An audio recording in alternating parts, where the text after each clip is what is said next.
All right, ladies and gentlemen, we are ready for the next step in our stocking project. We are going to attach the cuff to the foot of our stocking. So for the time being, we can take our little scrap ribbon that we're going to use to hang up our stocking and set it to the side.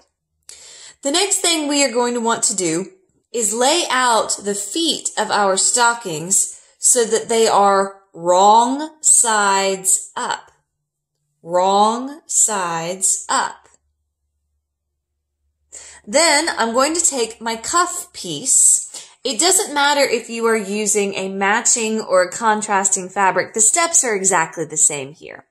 So I'm going to take my cuff piece and I'm going to turn them so that they are also wrong side up.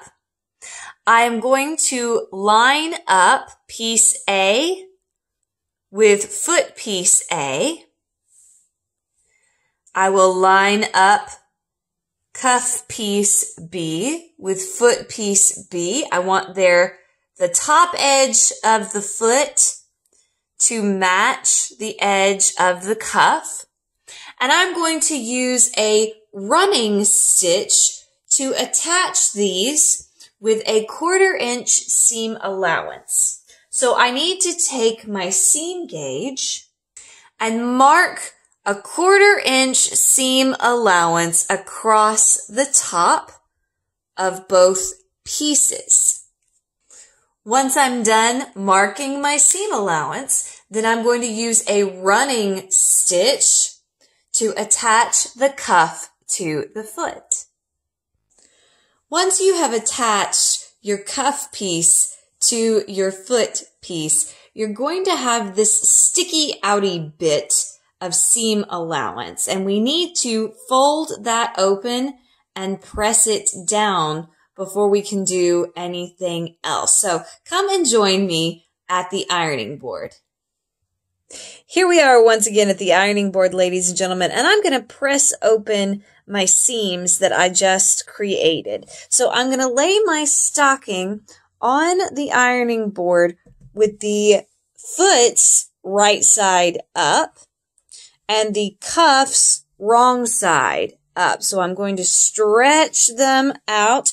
Please don't get confused. I have decided to just go ahead and use both cuff pieces to make the contrasting piece. When I fold it over, the contrasting piece will be on the outside of the stocking, but the interior of the cuff will match the interior of the stocking itself, the stocking foot. So what we're going to do is press this seam open. So I am going to, first of all, ensure that my iron is set to the correct setting. I want to make sure that it reads cotton because this is 100% cotton. Line that up with the arrow. And then once that orange light goes off, I know that my iron is ready to get started. And pressing open a seam is decently easy. All I am going to do is use my fingers to fold the fabric away from each other and then use my iron to press that open. So once I get it completely covering my seam, I'm just going to apply a little bit of pressure back and forth, and my seam now lays nice and flat. I'm going to do the same thing on the other side. So again, the foot is going to be right side up. The cuff will flip out and be wrong side up. I will use my fingers to open the seam. Make sure everything's nice and straight before I get started. Use my fingers to open the seam.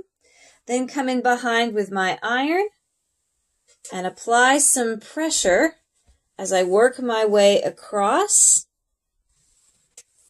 And there we are. We have a nice flat open seam. So the next step I can do right here at the ironing board. I'm going to mark where my hem is going to be. This edge right here where I would put my foot in would be a raw edge unless I hem it to keep it from fraying. So what I'm going to do is I am going to double fold this at 1/4 of an inch and then use a running stitch to sew this into place. So I need to measure that, mark it, and press it before I sew it. So I've got my seam gauge marked to 1/4 of an inch, and I'm going to put my pencil in the hole, line up my edge, and I know this is going to be way too faint to see on camera. I'm asking you to trust me that it is doing what I say it's doing. I know that's way too faint to see what's going on. Okay, so now that I've marked that first 1/4 of an inch, I'm going to fold that up and press it down. Lovely. And now, because I'm trying to do a 1/2 inch hem, and this was already 1/4 of an inch, this is really easy. I can just fold it one more time so that I can have a nice, pretty hem and press that down. Now that I have that folded and pressed, I'm going to use a running stitch right along the edge there in a, if I've got it, in a thread color that matches there, just to hold that hem in place before I continue on to the next step. And there we are. I've got that sewn down with a nice, neat running stitch all the way across. Now all that's left to do is to do this to the other side of my stocking. So again, I'm going to mark a 1/4 inch seam allowance. I'm going to fold that over and press it down. And then now that I know that this is pressed at 1/4 of an inch, I can just flip it, press it again, and then I'm going to use a running stitch to hold this in place. Okay, now I have finished attaching and hemming the cuff of my stocking, and now it's time to fully assemble my stocking. So I'm going to lay my pieces out right sides up. Then I'm going to flip one on top of its partner so that the right sides are touching each other, and I'm looking at one of the wrong sides. I'm going to smooth out my pieces, checking to make sure that I've done a really good job of getting them lined up with each other. If you are working with a slippery material, before you do anything else, now would be a good time to drop a line of basting stitches down through the center, do sort of a mini loop through the middle just to hold your pieces in place while you work on actually assembling the stocking. However, if your pieces aren't trying to slide apart while you're working with them, then you can skip doing the basting stitch step. Take your seam gauge and mark a 1/4 inch seam allowance all the way around the edge, but do not mark the top of your cuffs. Once you have marked that seam allowance, then you are going to use a back stitch all the way down around the toe, back up the heel, but do not sew the cuffs at all. Do not sew the cuff shut. You're going to use a back stitch because we want our stocking to be functional.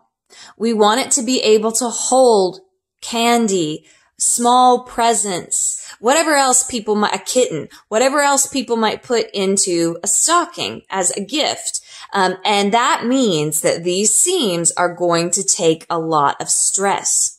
The back stitch is the strongest hand stitch, and that's what we are going to use to ensure that our handmade stocking is able to stand up to stress.